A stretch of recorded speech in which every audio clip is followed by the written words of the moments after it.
Hi everyone, Lydia Crowder, and today on the Build Show Network, we're going to be talking all about drywall red flags.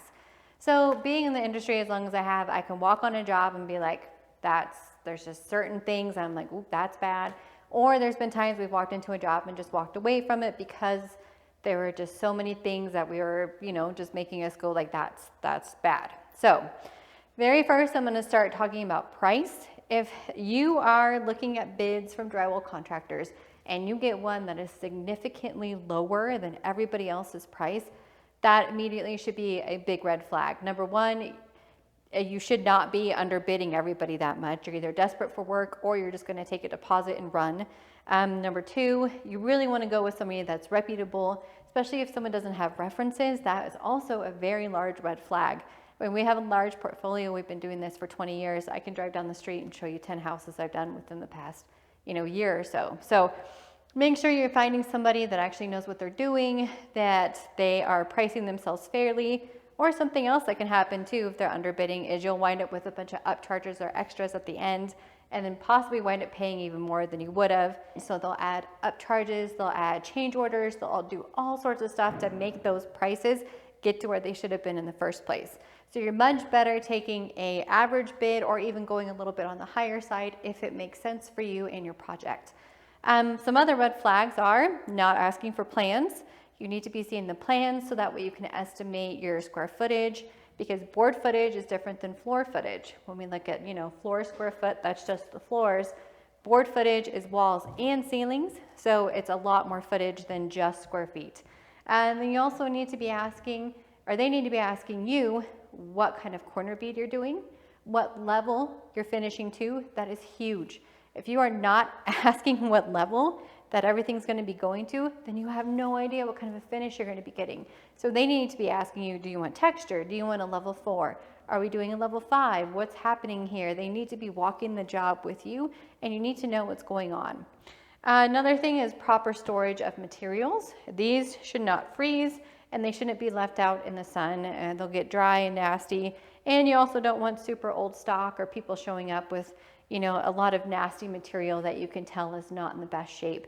These do have limits to how long they are good for. So, make sure the contractors that you're picking are respecting the materials that they're using. Another huge red flag is walking into a job and seeing a lot of unnecessary butt joints, flats, or cut up sheetrock. So we can tell here they're hanging full sheets, all the sheets are fully hung, our butts are where they're supposed to be, our flats are staggered correctly, everything is hung right. If I walked in here and I'm seeing like a butt and then a cut and then a butt and all of these pieces of drywall pieced together all over the ceiling, I know first that they do not know what they're doing, which probably means that they didn't set their screws right, which probably means I'm going to have a lot of extra work. All of these joints all have to get coated. So the least amount of joints there is, that means the least amount of work for the finishers. So as a finisher, when I'm walking in or I'm hiring hangers or I'm looking to have a crew do a job, I'm looking for somebody that knows what they're doing because it makes my job better. Another thing I'm looking for is an excessive amount of broken boxes. Now, it happens. This one's busted. Looks like it was more of a framing issue here because we have some wood sticking out and they put the board up and it busted. It happens. You're gonna have busted outlet boxes. Now, if I walk in and every single box is like that, that's so much extra time. That's an extra, 20, 30 minutes per box on my end, which then I have to charge somebody for. So it's really important when you are choosing your contractors that you're being respectful of the other person's time too, because hiring bad hangers then makes your finisher have to do that much more work, which isn't gonna cost you more on the back end.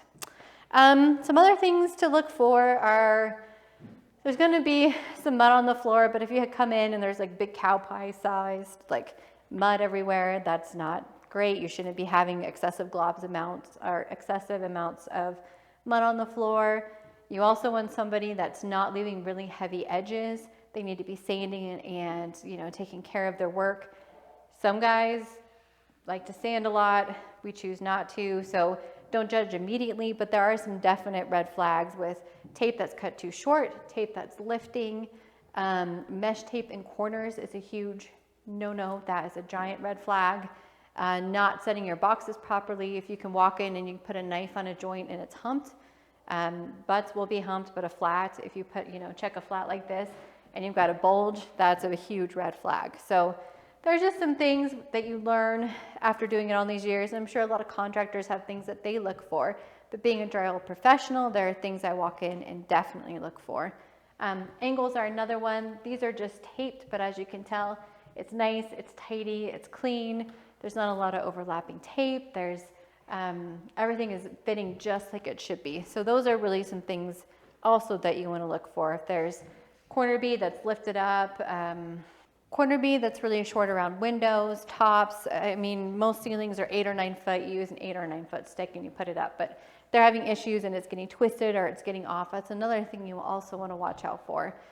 There's some very good drywall contractors out there, and then there are some mediocre drywall contractors, and then there's some drywall contractors you should just run away from. So hopefully that kind of helps. Most people are good. I think most of us really enjoy our jobs. We're trying to be respectful, and we know that drywall is a huge part of the job.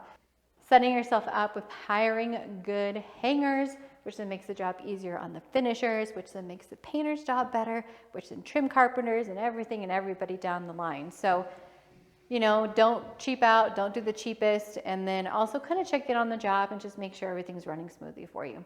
Anyway, those are kind of my big drywall red flags to watch out for. And make sure you follow me on socials. I'm Drywall Shorty on TikTok, Instagram, Facebook, and YouTube. And I will catch you guys next week for an all new episode.